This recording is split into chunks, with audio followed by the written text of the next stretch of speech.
He, whose mind is enslaved to his base instincts, is philosophically not superior to the brute.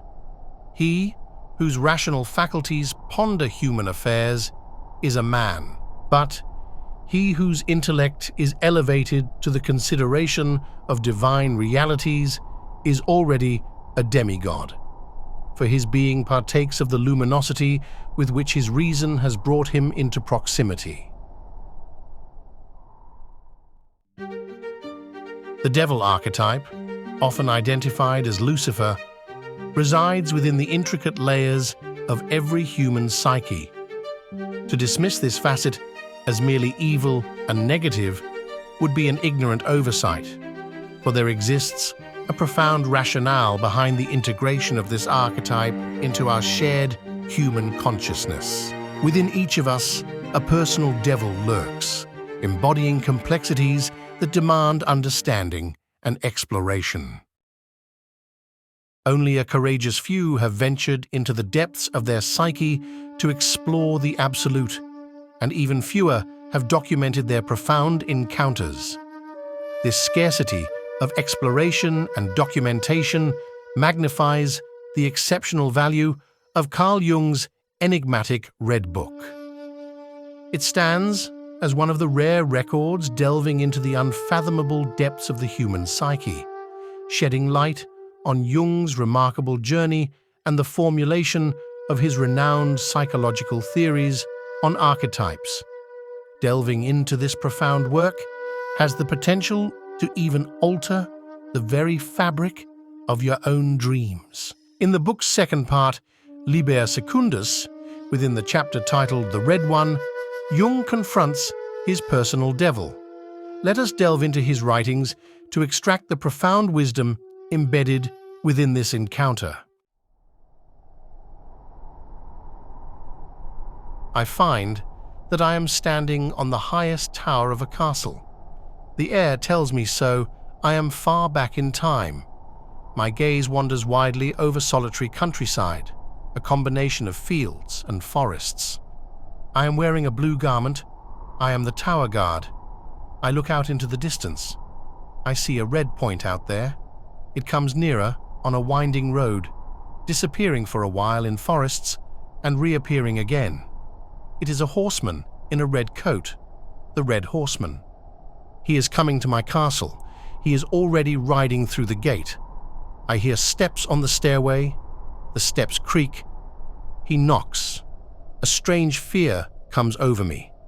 There stands the Red One, his long shape wholly shrouded in red. Even his hair is red. I think, in the end, he will turn out to be the devil. I greet you, man on the high tower. I saw you from afar, looking and waiting. Your waiting has called me. Who are you? Who am I? You think I am the devil. Do not pass judgment. Perhaps you can also talk to me without knowing who I am. What sort of a superstitious fellow are you that immediately you think of the devil? If you have no supernatural ability, how could you feel that I stood waiting on my tower, looking out for the unknown and the new? My life in the castle is poor, since I always sit here and no one climbs up to me. So what are you waiting for? I await all kinds of things, and especially I'm waiting for some of the world's wealth, which we don't see here, to come to me. So, I have come to absolutely the right place. I have wandered a long time through the world, seeking those like you who sit upon a high tower on the lookout for things unseen. You make me curious.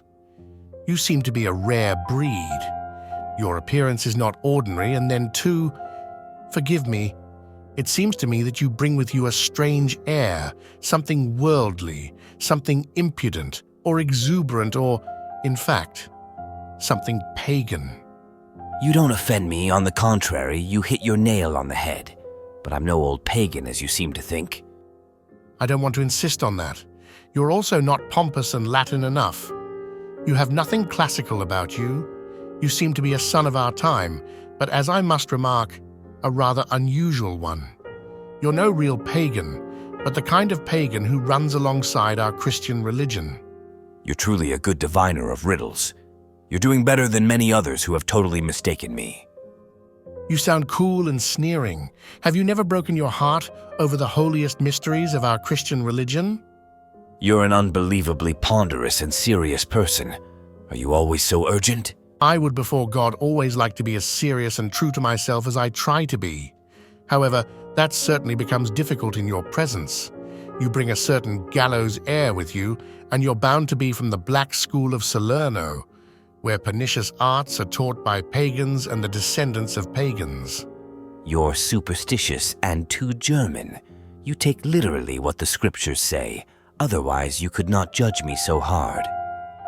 A hard judgment is the last thing I would want, but my nose does not play tricks on me.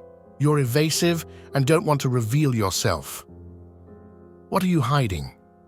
The red one seems to get redder, his garments shine like glowing iron. I hide nothing from you, you true-hearted soul. I simply amuse myself with your weighty seriousness and your comic veracity.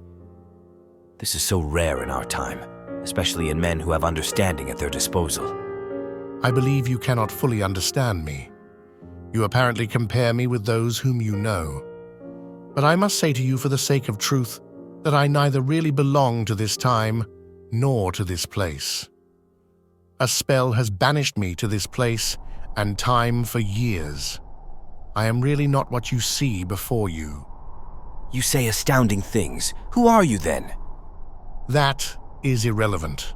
I stand before you as that which I presently am. Why am I here and like this, I do not know. But I do know that I must be here to justify myself according to my best knowledge. I know just as little who you are as you know who I am. That sounds very strange. Are you something of a saint? Hardly a philosopher, since you have no aptitude for scholarly language. But a saint? Surely that. Your solemnity smells of fanaticism. You have an ethical air and a simplicity that smacks of stale bread and water. I can say neither yes nor no. You speak as one trapped in the spirit of this time. It seems to me that you lack the terms of comparison. Perhaps you attended the school of the pagans? You answer like a sophist. How can you then measure me with the yardstick of the Christian religion if you are no saint? It seems to me, though, that one can apply this yardstick even if one is no saint. I believe I have learned that no one is allowed to avoid the mysteries of the Christian religion unpunished. I repeat, he whose heart has not been broken over the Lord Jesus Christ drags a pagan around in himself who holds him back from the best. Again this old tune? What for if you're not a Christian saint? Are you not a damn sophist after all? You are ensnared in your own world, but you certainly seem to think that one can assess the worth of Christianity correctly without being a downright saint. You argue your case well, but your solemnity? You could make matters much easier for yourself. If you're no saint, I really don't see why you have to be so solemn. You wholly spoil the fun. What the devil is troubling you? Only Christianity with its mournful escape from the world can make people so ponderous and sullen. I think there are still other things that bespeak seriousness. Oh, I know. You mean life. I know this phrase. I too live and don't let my hair turn white over it. Life doesn't require any seriousness. On the contrary, it's better to dance through life. I know how to dance. Yes, we could do it by dancing. Dancing goes with the mating season. I know that there are those who are always in heat and those who also want to dance for their gods. Some are ridiculous and others enact antiquity instead of honestly admitting their utter incapacity for such expression. Here, my dear fellow, I doff my mask. Now I grow somewhat more serious, since this concerns my own province. It's conceivable that there is some third thing for which dancing would be the symbol. The red of the rider transforms itself into a tender reddish flesh color, and behold, oh miracle, my blue garments everywhere burst into leaf. Perhaps too there is a joy before God that one can call dancing, but I haven't yet found this joy. I look out for things that are yet to come. Things came, but joy was not among them. Don't you recognize me, brother? I am joy. Could you be joy? I see you as if through a cloud. Your image fades, Let me take your hand, beloved. Who are you? Who are you?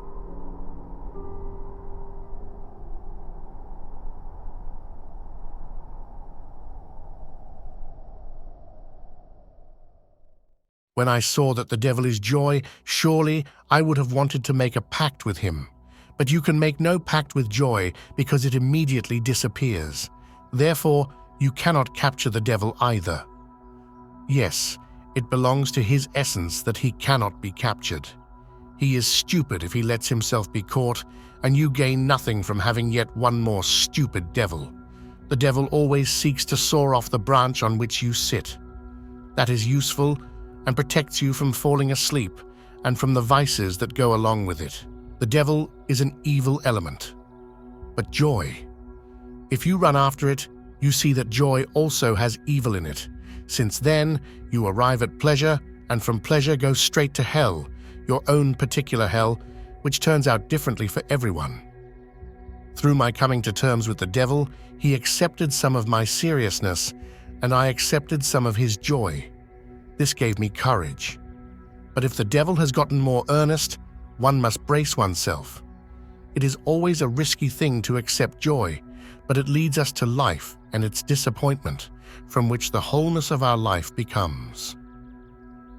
That is how Carl Jung made a deal with the devil and kept his soul. Do not fear the devil archetype, but understand and master it in your quest to psychological wholeness. Thank you for viewing. No, no.